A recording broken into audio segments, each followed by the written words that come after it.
Hello and welcome to another episode of Don't Know Till You Go. I'm Neil Elworthy and Ava is off in Barcelona. Lucky devil. Today I have with me Megan Plummer. Megan Plummer Travel. Tell me all about you.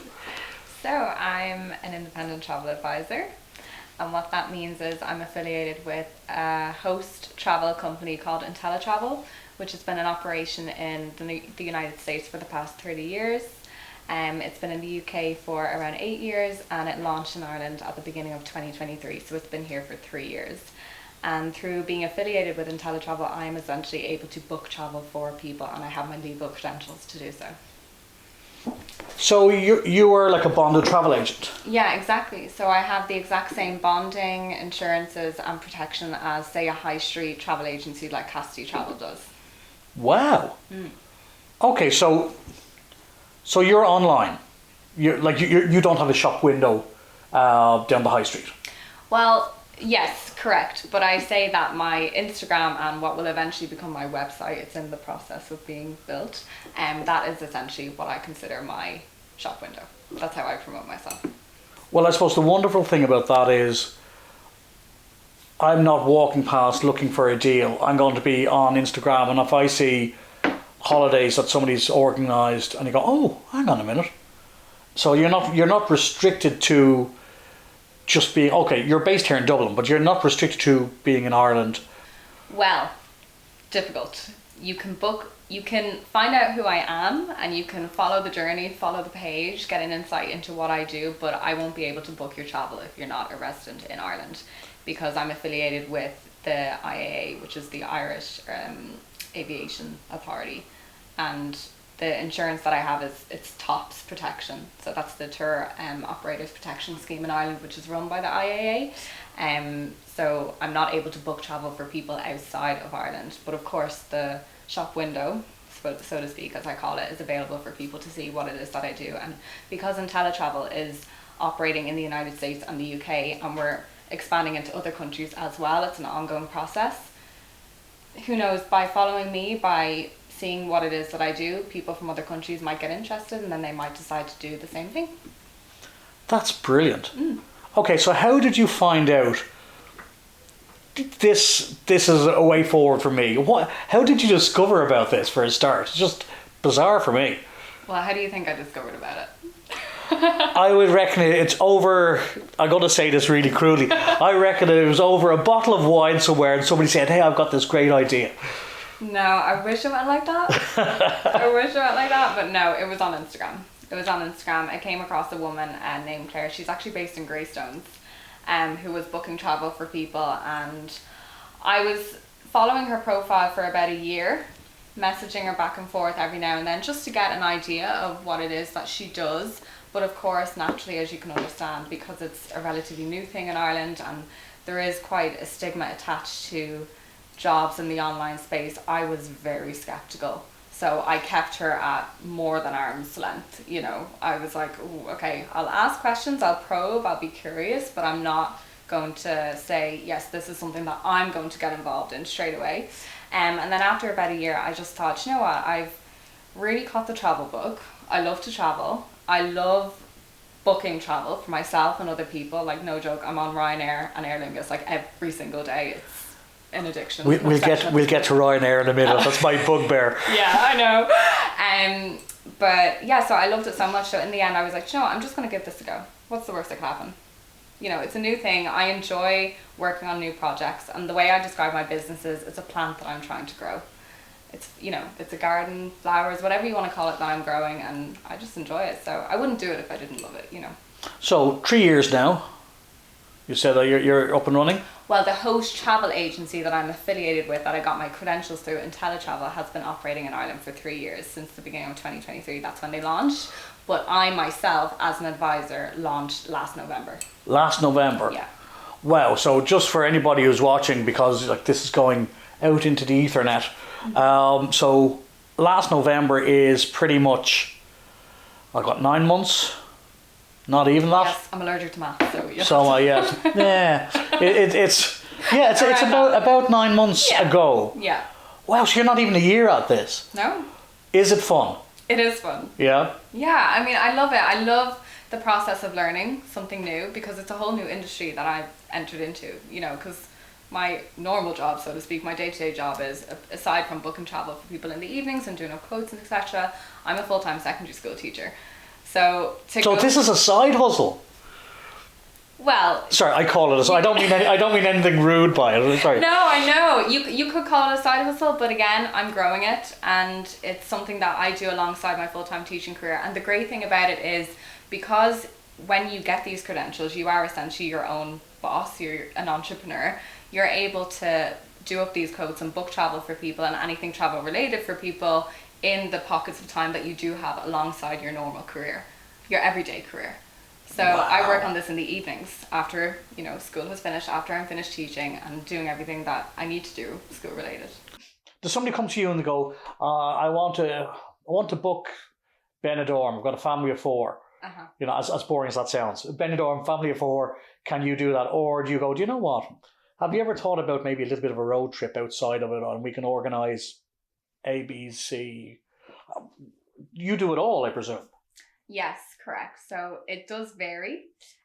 Sometimes you have people coming to you and they have no idea what it is that they want.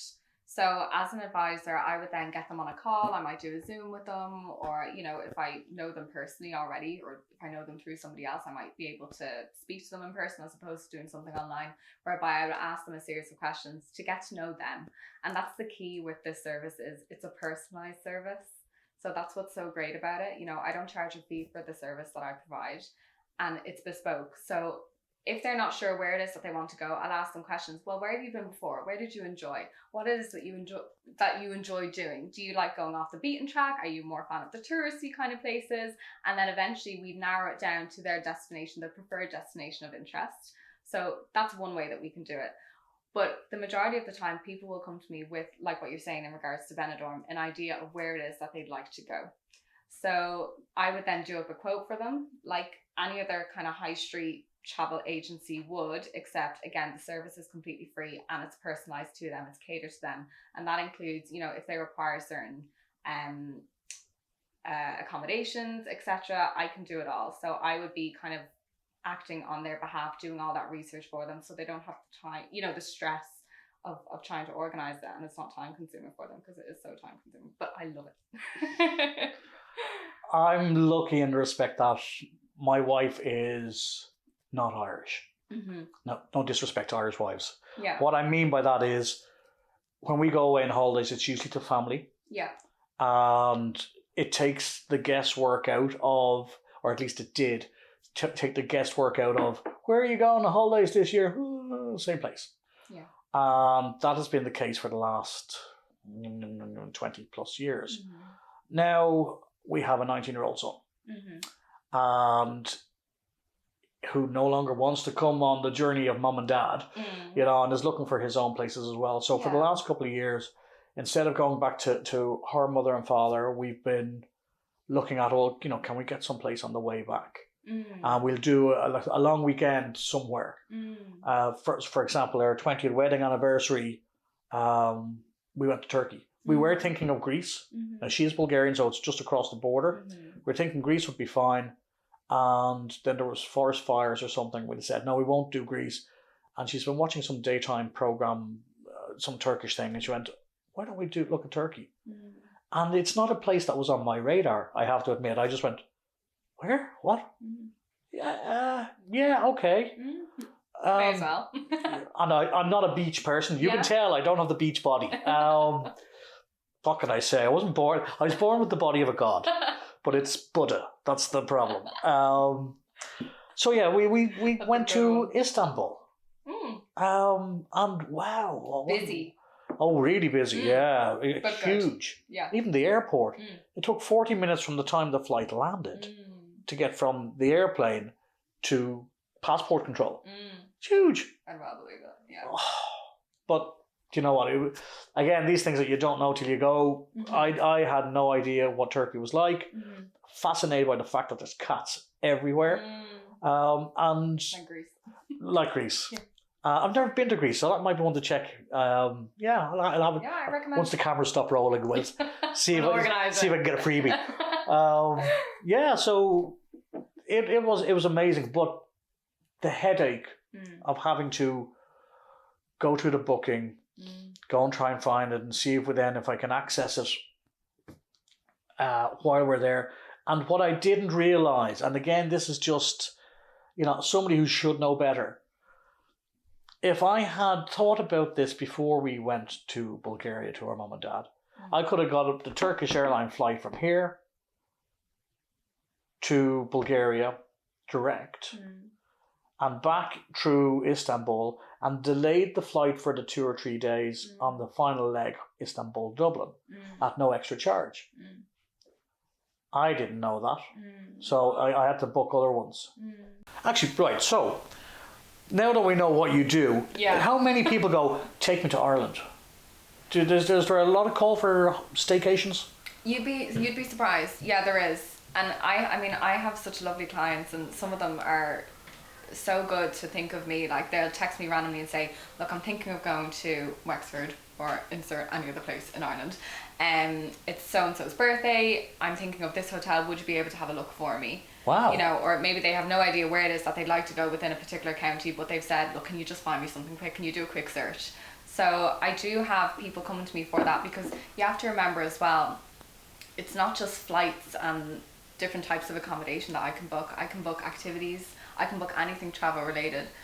So you can organise everything from the first cigar to the last mojito. That's effectively. It. That's it. I can do it all for the client. And again, it's being able to provide that service and being present for them.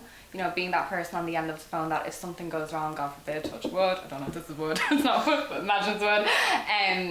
I'll be there. I'll be there to help. I'll be there to assist in whatever way that I can. And I'm checking in on them constantly. And I think particularly since COVID and, the whole pandemic, people are realising the value of having somebody that checks in on them, someone that actually cares, a real person to talk to. I'm not an AI chat box, I hate them. Oh, don't we all? So to have somebody on the other end of the line, being there, checking in, is everything okay? Did the car, did the transfer go okay? Let me know if there's anything I can do to assist you at the hotel, so on. So you do get people coming to you asking about places in Ireland, but same as abroad. But it's because once they become familiar with the service that you can provide and the different things that you can book for them, and the more and more that you can book for them, the more they're like, yes, please. It's one less thing for us to do amidst our busy life and this busy schedule. Wow. So literally everywhere, you're like Martini. Anywhere, anytime, the right one, that's it. I can book anything. That's it. Yeah, there's no limit, because I have access to so many suppliers. I mean, if I was to open up my back office system now and show you, there's like over 50 suppliers there, and that's not the limit for IntelliTravel in the US and the UK. We have access to many more. So, but our kind of high range of preferred partners means that we have those legal contracts in place, and we're able to provide our clients with many different experiences, things that they would have never even thought of that existed. Like, one of our preferred partners is a partner called Do Something Different. You often hear a lot of people say, I want to go somewhere, but I want to do something different. Well, we have a supplier for that. So there's lots of different experiences that they can provide. And yeah, Orlando's a big one as well. Things that, people can avail of for Orlando that they didn't even realize were possible. We have a neighbour down the road, and again, the nuclear family, 2 kids, and the 2 of them, and they used to go to Orlando. They used to do the Disney thing for years with the kids when they were younger. And again, it was like, we don't want to have to think about it.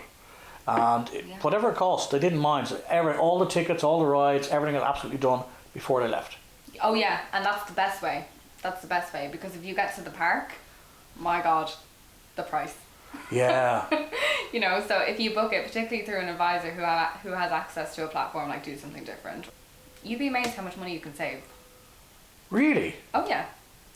Just by booking it in advance, but also if you're booking it through another online agency, sometimes they charge a cancellation fee if, God forbid, anything goes wrong. Certain preferred partners don't charge that. Okay. So there's different benefits for different things. Yeah. But, it's always, I think, handy to have that advisor there who can double check these things for you. Okay, I'm going to be really cheeky again. So now that I get the inside track, So, my good lady wife, myself, and we've got two very good friends of ours, Yeah. another couple, and we do this thing where we travel to different places as a group, albeit a small group. Now we don't get discounts. There's only 4 of us. We don't get discounts. If there was 10, yeah, I know there'd be some leeway. But recently we went to Florence. Beautiful city.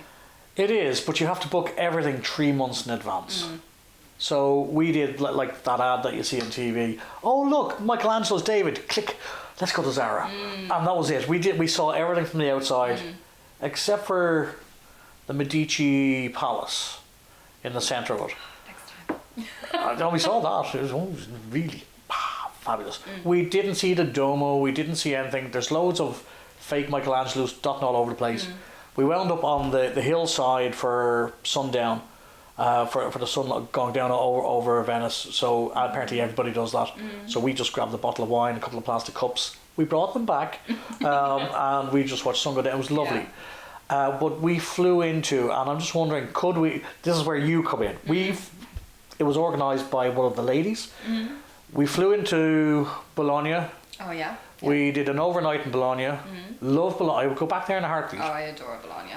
Because it's not full. No. When we did the bullet train to Venice, not to Venice, sorry, to Valencia. Oh God, yeah. Florence. I knew it was one of the. Sorry, we did the bullet train to Florence, and which was really comfortable, so easy to navigate. But I've never seen St. Patrick's Day in Ireland as busy as I've seen Florence, and the drivers didn't seem to mind. There was no hitting of horns or. It was just full. So everything, and I didn't know, you got to book everything 3 months in advance. So if I came to you and I said, look, we're going away, yeah, and this time it's, let's say, Florence. Now it won't be. Can you get the tickets? Can I get the tickets? Can you get the tickets? For the activities and things? Oh yeah. So I don't have to worry about the 3 months in advance. Oh, I see what you're saying. Yeah. I see what you're saying. Are you like a backdoor into getting stuff when I need it now? As in the day before you go? Oh no, but I wouldn't do that. That's a good reply. I wouldn't do that yet. Oh no, like when we're booking it and I know, unfortunately it was like a month before. Yeah. And then we looked and went, you won't get tickets, they're gone for 3 months. I was like, oh. But yeah, we'd know at least 2 months to a month before we're going away where we're going and what we want to see. Yeah, very well. So would that be time for you? Well, listen, here's the truth, okay? Yeah. As I said, I've got access to many different preferred partners. So I would do some digging. I'm sure we could manage to get something. Okay, right. You heard it. It's on tape. It's on tape. Well, the thing is, it depends on the destination. It depends on the holiday. This is a very question. Off the top of my head for yeah. Florence, I don't know. But when you're researching these tickets, let's say from the official website, I mean, of course, that's one supplier, that's one platform. I have access to many, so I will check many. So we also want an audience with the Pope. So we'll give you a list. Gotcha. Yeah. I'll do my best. That's the answer. I'll do my best. You'll do my best. Yeah. And just on that, do you ever get, everybody does, but have you ever come across the annoying client who just goes, I want blah, blah, blah. And what do you mean you can't do? Oh, you just don't try, do you? One of these knows your job better than you do. How do you deal with people like that? Well, here's the thing about being an independent travel advisor. You could do up a million quotes for people, but ultimately you need to get an idea of what it is that they're looking for. So there needs to be a certain amount of responsibility and interest from the client, the person at the other end of the phone who's looking to avail of your services, in terms of providing you with a rough idea of a budget. Okay. Because I could spend hours doing up a quote for someone, but if I don't know what their budget is, you can't make assumptions. That's another thing. It would be ridiculous of me to assume that somebody could spend $1,000 on a weekend away. It's give and take. Yes, I'm more than willing to help you, but you need to work with me as well, and you need to understand that there's certain things that nobody in this world could could fix or do for you. Yeah. Like the weather being bad in Italy, you know. Well, we actually have that. So we went to Portugal, and because of one of the trips that we had done in Portugal beforehand, I had very good contacts. But when we got there, the guy who was our driver, so we had a driver for the 4 days, which was really nice of him.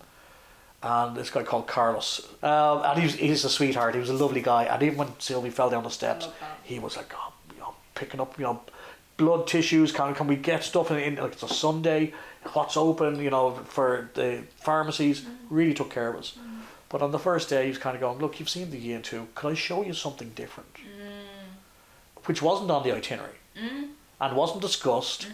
But like, we're mostly easygoing. I was like, yeah, sure, go on. And he brought us to a place called Nazarea, which has the world record for surfing. Longest surfer, highest wave, or both, or whatever. And because of his stuff as outdoor activities, to him this was brilliant. To us it was just a lovely place to see. Now we didn't mind it because we wouldn't have seen it otherwise. But the weather, well, it just bucketed it down.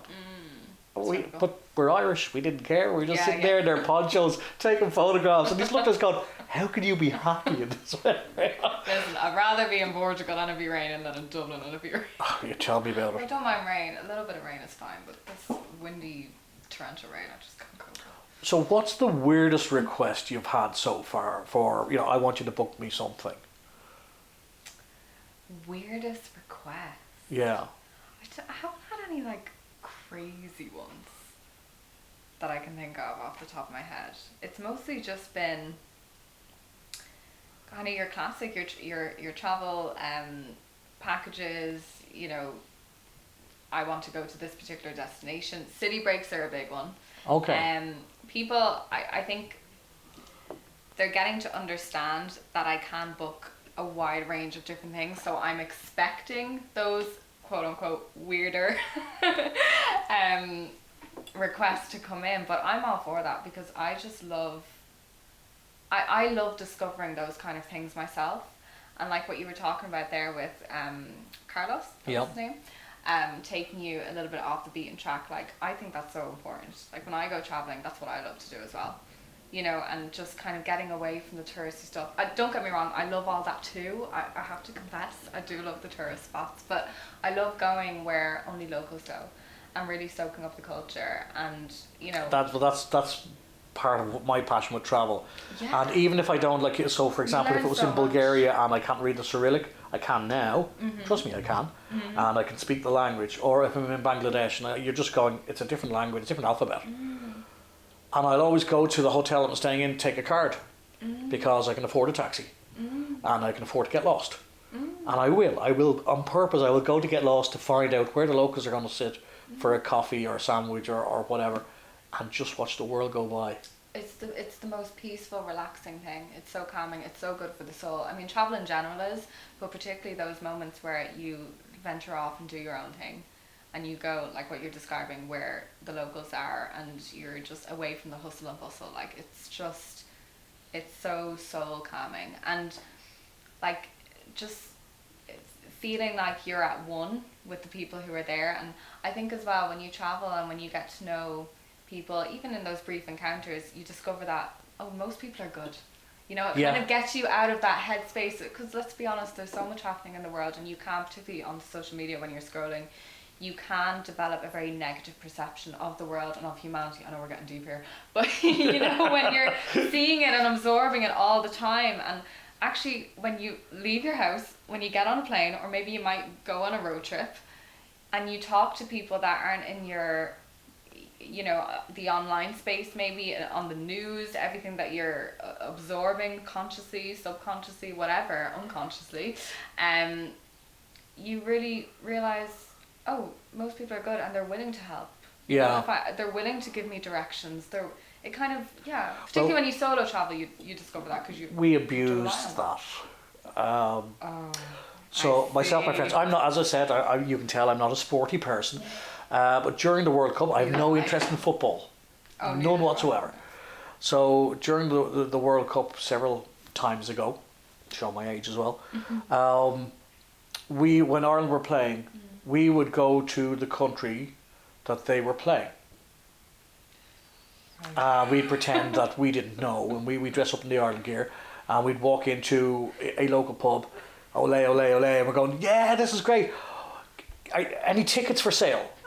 And they're going, for what? For the match. Like, we're here for the match. And then they go, but we're playing you in wherever, Latvia or whatever. No, lads, we're playing you like today. Like, and then the penny would drop on us. You mean we're in the wrong country? But we're playing you. Oh, no. I cannot believe this. Yeah, and then they'd feel sorry for us. And before you know it, the pints were flowing and the music. And we do this all the time. Just to see the reaction. Wow. So, yeah, playing, Father Dougal Maguire is a bit of fun. So, the age group that mostly would come to somebody like you, would it be, I can't believe it's going to be the interrailing backpacking teenager. Oh, it varies. Really? Yeah. I know a woman whose daughter is doing her leaving cert at the moment, and this lady, I haven't met the daughter personally, but she just told me about her. She's a fellow teacher, and she was saying, look, my daughter is hoping to go on a solo trip, but I would feel more comfortable, and we've come to an agreement that she's allowed to go on a solo trip as long as she's with other solo travellers. So a group solo that makes trip. sense. Yeah, totally. And I think that sounds really cool, actually, particularly as she's going off on her own and travelling for the first time. So she was asking, is there anything that you could do to kind of help steer her in the right direction, or is there any particular partner that you could work with to get this up and running for her? So there's, people of that age range, people of, who are teenagers are really interested in traveling, particularly when they leave school. So you would have teenagers asking you questions, and, when they hit that 18 mark, they're so eager to go off. But then I also get requests from people who are middle-aged and above. So it just varies, because again, everybody wants something different, for them, whatever suits them. But at the moment, because we're heading into summer, I've booked quite a few girls' trips, and I just adore booking those because I love them myself. I have to say, I have a soft spot for girls' trips. All right, where's your favourite trip? What's your favourite one? You said you love travel. Where for you is I would go back in a heartbeat? Oh, I'd go back anywhere in a heartbeat. That's what you need to understand. But you know where I went recently and I've never been before? Athens. Oh. I know you said you've never been to No, Greece. never been. Highly recommend Athens. It's absolutely stunning. Even though there are obviously touristy parts, it doesn't come across as though it's trying to impress anybody. Does that make sense? Oh, right, okay. So there's a real authentic feel to the city, and it just is what it is. The people are absolutely amazing. They're so friendly. They're so hospitable. Like, they can't do enough for you. The food, oh my god, the Mediterranean food. Oh, you don't get me started. Die for. Yeah, just look, give me feta cheese and tomatoes and that little ouzo or rakia or whatever it is, and I'm happy. That wasn't for me personally, but that's a whole other. You're not meant to drink it by the bottle, right? A tiny little sip, and oh god, it wasn't for me. The guy was laughing at me so much, but anyway, in general, just the food is amazing, and so cheap as well. The restaurant. I mean, you could go to a rooftop restaurant, really nice place, and not pay much at all, particularly in comparison to the prices in Dublin. So it's amazing, and it's so well connected to certain islands as well. Like, myself and the girls, we went to Hydra for a day, which is an island about an hour away from Athens. Stunning, lots of cats, but again, I like cats, so look, I'm sold. Yeah, that's. Well, you know what, I wasn't the biggest fan of cats, but I got acquainted with the cats there, and it was nice. It's nice being followed around by the little creatures who are just native to the place, and that's their home. And again, you feel like you're at one with the culture. So even though Hydra is quite touristy, but there's stunning spots there for. We were on a girls' trip, so you can imagine the photographs, but even just the views of the Mediterranean, soaking those up was amazing. So I recommend Athens and Hydra for sure. Oh, okay. One of my favourite places to date. And one of the moments then of you didn't know till you went. Oh. It could be Athens or it could be anywhere. As in, oh right, no, I didn't realise that until you were actually there. Do you know what? I was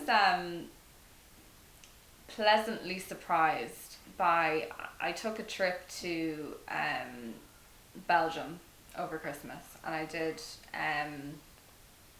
Ghent, Bruges, and I finished off in Brussels just for the night, just to come home. And I was pleasantly surprised by Ghent. Really? I don't know if you've ever been to Ghent. I have. I spent, in my youth, my younger days, well, a very good friend of mine used to work for the European Commission. Yeah. And I would spend literally every weekend of the year In Ghent. between Ghent and Brussels. Yeah. We did Bruges twice, and then we went down country to Joe Valley territory, which is, Joe Valley is like their version of Joe Dolan. He's the Belgian Joe Dolan. So we went to his restaurant, and there's a cardboard cutout. We had photographs with the cardboard cutout. I like Brussels because I spent so long there that I got to know a lot of non-Belgians that made Brussels incredible. That sounds really I was gonna horrible. say, the Belgians are lovely people. Mostly. I've always had Yes, nice they are. They experiences. invented the saxophone, and that they joy in telling you that. Who doesn't love the sax? But I would have spent my time in Scarbeck, which apparently is a slum, but it didn't seem like a slum to me. And I have to admit, it was beautiful. We would have spent a lot of time down in the Muslim quarter as well, purely because the food was just amazing. So yeah, actually, the difference between Belgium and its next door neighbour, which is Holland, is the food. And I'm going to say that I'll put my hand on my heart because I spent a lot of time in both. My godson is in Holland. Kirsty's son, actually, I have to admit, so that was the connection. We would have spent a lot of time travelling between Belgium, Holland, and Luxembourg. And I dated a girl from Luxembourg as well at the same time. So that they were the triage that we do over a period of a week. Food in Holland was not great. I have to admit. Sorry, in Netherlands was not great. The people were very matter of fact. But it was a beautiful place to go and visit, and I'm glad I would go back there again. That's not a problem. Luxembourg's tiny. Like you can dance around it in a day, basically. Yeah, and but you know what? Again, in terms of being pleasantly surprised, I spent 2 days there, about 2 summers ago now, and I was amazed at how much I could get done. Oh yeah, seriously, yeah.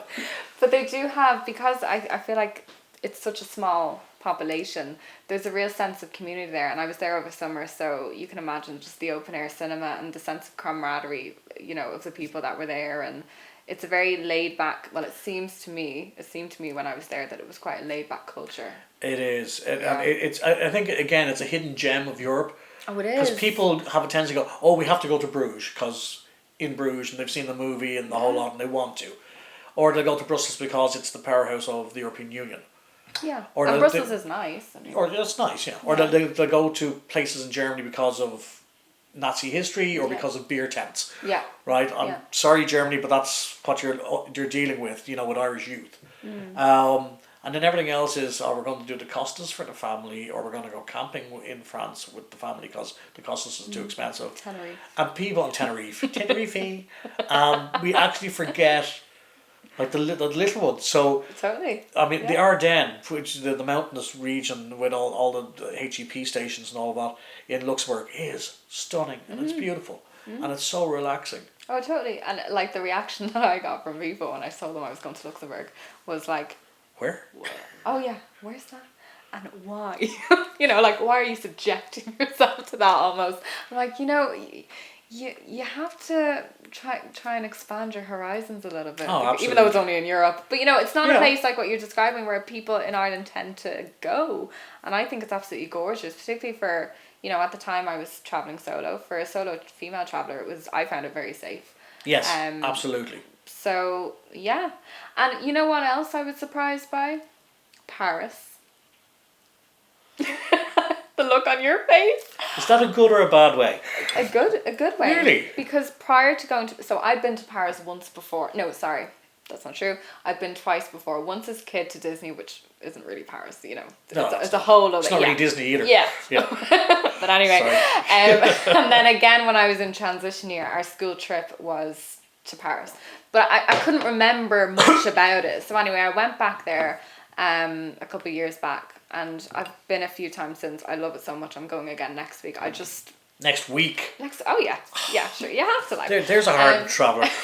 But I just love it. I find it, and because I've been a few times now at this stage, I feel like each time it becomes more slower pace for me, where I can't just walk around, grab a croissant, and just. I'll probably pronounce that so wrong, but anyway. But in Paris, they'll make sure you pronounce it right. Well, this is what I was getting to. So, prior to going back as an adult, people were like, oh, the Parisians, you know, the French, the rudeness, the this, that. No, they're not rude. They're arrogant. Well, I personally haven't experienced that. I'll be honest. So I've been a few times. Put on the Parisian filter. Well, I don't know. I think. I'm looking for free tickets to Paris. Anybody out there? Prove me wrong. That's all I can say. Oh look, but of course it's like anything. It's a stereotype, isn't it? Yeah. About that's people absolutely and cultures, true. And the reality is that wasn't my experience, and I know that hasn't been a lot of people's experiences in going to Paris. You know, I find the people beautiful.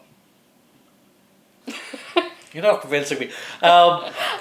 In fairness, look. Their approach might be a bit different to mine, but that doesn't necessarily mean it's negative. Same with Berlin. I love Paris. I have to admit. All joking aside, I did. I love Paris. My first time there was school trip. Same thing. I think everybody's first time was. Yeah, into Paris and straight through Paris and then out down to Poitiers, down the south. Yeah. And it was 1990. It was heading for 92 when the EEC was becoming the EU. So yeah, it was a big deal. It was all these schools getting together and so on. It wasn't what I thought it was going to be, and maybe that it says more about my misconceptions rather than what Paris is or isn't. I thought this was going to be this romantic city that was steeped in history, and when I got there, and I just thought it smells, because as you know, at 5 o'clock in the morning they open the sluice gates and they wash out the streets. Did I find I don't know. I thought it was going to be something else. The same with Casablanca. I was expecting it to be something out of the Humphrey Bogart movie. When I got there, it looked like Miami. I was going, really? All these cubist square houses dotting the place that are very modern. There's nothing romantic or oldie world about this at all. Paris, I found a rip-off. I found it incredibly expensive. And every 100 metres that you get closer to something of interest, the price goes up. Oh, yeah, yeah. That annoys me. That in any country, and we're guilty of it here in Ireland too. Oh, yeah, yeah. But that really annoys me. If you want to hold on to tourists, treat them as kings. And some countries do it well and some countries don't. Bulgaria doesn't. I'm sorry. It really doesn't. Because it doesn't care about next year's tourists. It's just this year's. And sure, we'll always have the Russians to fall back on. And then the Russians come and then they sit and they have one glass of wine between four of them and they're giving out about the Russians going, they want Spain. You're never happy. But if you take the time to treat people with respect, they'll come back the next year. Like you're saying, Tenerife. God, we did the Canaries 10 years in a row at Halloween as children. Your parents would go, come on, we're going off to Tenerife. It was Gran Canaria, actually. Tenerife we did twice. But the same thing was you had good weather, nearly guaranteed, but people treated you with lovely, they wanted you back the next night. It's like that in Greece. I'm telling you, I know I'm really trying to sell you are selling this week. But Athens is just a beautiful place. It really is. And you get that sense from there, and people will say, come back. We went to this gorgeous restaurant one evening and there was virtually nobody else in the place. It was quite late. It was midweek, so it was quite dead in the city centre, and the woman was just so inviting and warm and giving us recommendations and asking us where we were from, and that wasn't our only encounter.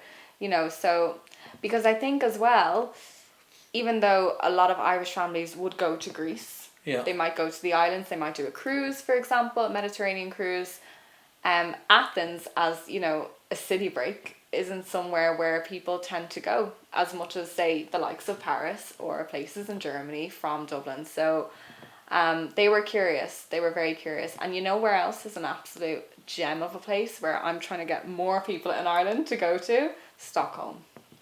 Oh, I've heard this before, Oh yeah. my goodness, Stockholm. The Gamla stan, the old town centre in Stockholm, is literally, it reminded me like something from Italy. So beautiful. We were producing a documentary on coffee. And the SEAE, the Specialty Coffee Association of Europe, were having Coffee World Convention in, was it Stockholm? No, it was in Sweden. Oh God, can't think of the name of the place now. But we were amazed that the hotel on the 20th floor, the swimming pool was on an L shape around the balconies on the outside. What I didn't like about Sweden was everything was so boring. Like, I'll give you an example.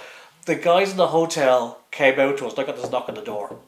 Excuse me, Mr. Neil. I go, yeah. I'm in the shower. Give me 2 minutes. My name is Fritz or whatever it was. I'm the night manager. Could you come and talk to us? And I thought, oh God, okay. And Mr. Martin? I said, well, he's next door. Yeah, we'll be getting him. And I thought, geez, like they're singling us out. What's going on? And they came out.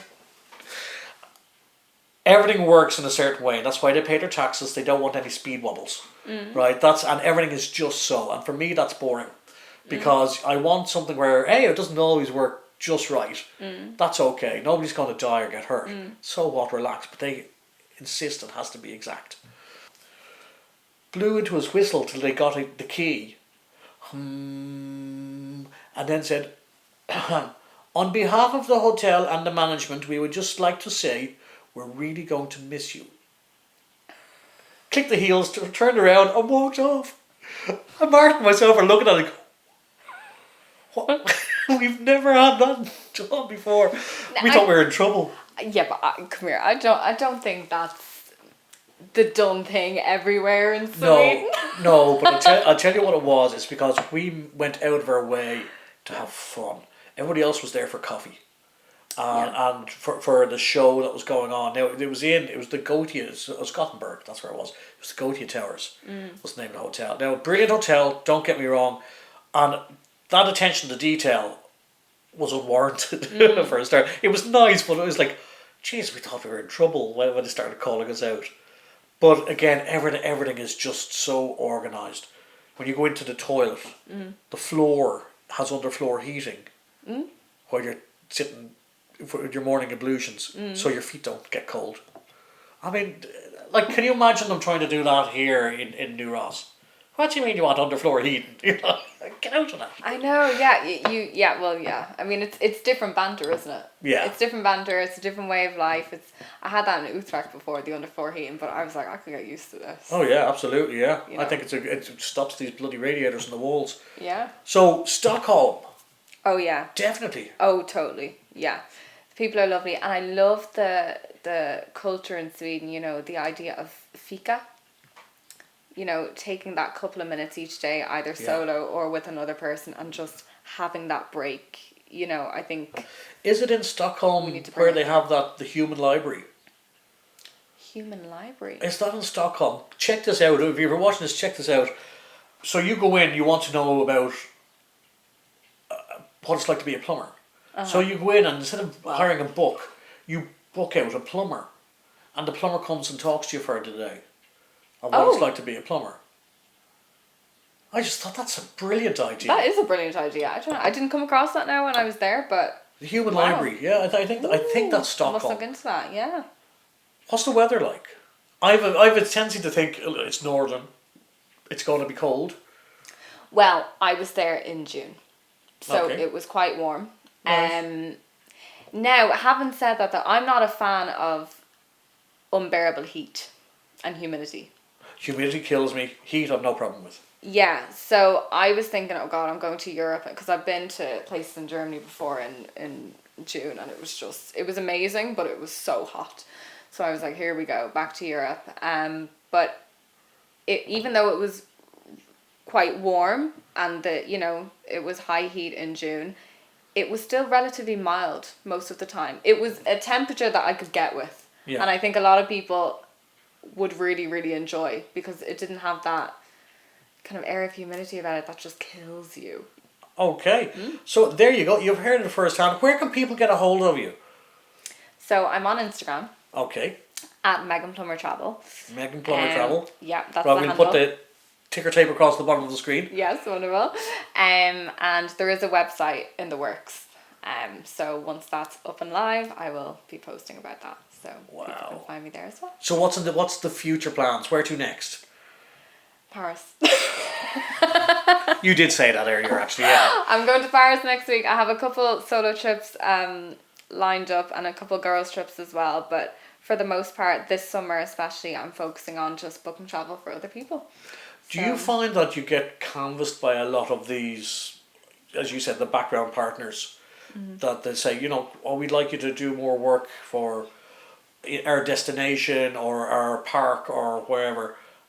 So do you find that they canvass you to try and get more bookings? No. No? No.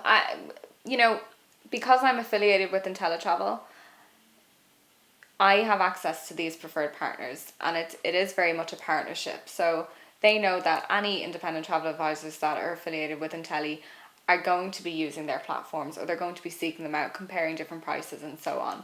So it's not as though you're being canvassed by them like what you're describing. It's just that you're very much aware as an advisor that you have access to them and that they're there for, to support you all the way should you need anything. And they put on, various trainings throughout the year so you can kind of get a better understanding of how their platform works, what it is that they can offer you as an advisor that you can offer to your clients. Because things are always changing. You can imagine prices are changing, packages are changing, they're adding new activities like anything. So you need to keep up to date with it. So they're there, obviously to promote themselves, right? Because they want you to use their platform, but they're not, you have to remember it's a professional industry. So they're not pushy, there's they're professionally pushy. Exactly, but no, they're very supportive, but you're not singled out as an individual. Okay. If that makes sense. And final question then for everybody who's watching out there. If you had advice for people, a do and a don't for travel, if you're preparing yourself to go away, what you should think about or what you should never do while you're abroad. Or please don't do this when you're abroad because it makes you look foolish. Whatever. What do you think a do and a don't might be? Okay, I think a do is definitely, not to sound really negative and morbid, but I think definitely have a look at, the emergency numbers. This is something particularly people who are travelling solo don't do a lot of the time, and God forbid if you're ever in a circumstance, you need to be able to contact the emergency services and so on. So definitely do that bit of research beforehand, or I can do it for you as your advisor. Learn. Should we call the ambulance for you? Yeah. Hopefully I wouldn't need to, but have that kind of basic bare minimum information under your belt, particularly if you're traveling alone, because when you're so excited and you're getting ready to go on holidays, it's something that you can easily forget to do because you're so focused on the packing and everything else. So I would say that for sure. Also, just be open to having conversations with people. It's natural, particularly when you're going away on your own, or maybe you haven't had much experience with traveling before and you're with other people. It's natural to be a little bit introverted and maybe closed off and nervous when you're trying to approach strangers for directions or whatever it is. But again, like we were talking about earlier, most people are good and they will help. So maybe learn a couple of phrases, that you can, have under your belt to use of the local language. And then a don't, I would say, is don't go to Paris. No, I'm joking. Go to Paris. I love it so much. No, I would say don't always remember that you're a guest. Right? That's a very good statement. Absolutely. You're a guest in someone else's country. Yeah. Yes, tourism and travel is a big industry. You are doing that country a favor when you go there. There's lots of, we know that there's issues like in every industry that can arise from travel and so on, but you are obviously helping the economy in some ways, right, when you go abroad, but it's give and take. It's the same when people come and visit us over here in Ireland, right? They're helping our tourism industry. So I think don't have that sense of entitlement. While that may be true, you have to remember that you're very much a guest and act accordingly. Like, don't swanny around the place like you own it, because you don't know anything about that place. You know, you're only new. You're a newbie. You're green. So I think just be open to learning and listening to the locals as well. And the locals can tell you a lot about, you know, the positives and negatives, and kind of break down those stereotypes for you too. Okay. Yeah. Right. Okay. And I saw actually one question we didn't ask you, Yeah. and I think we should. And it is about again that sense of respect. Yeah. For other countries and for other traditions and cultures as well. Is there a culture or a tradition that you've come across on your travels that you just went, that's so colourful, or that's so different, I wish we did something like that at home?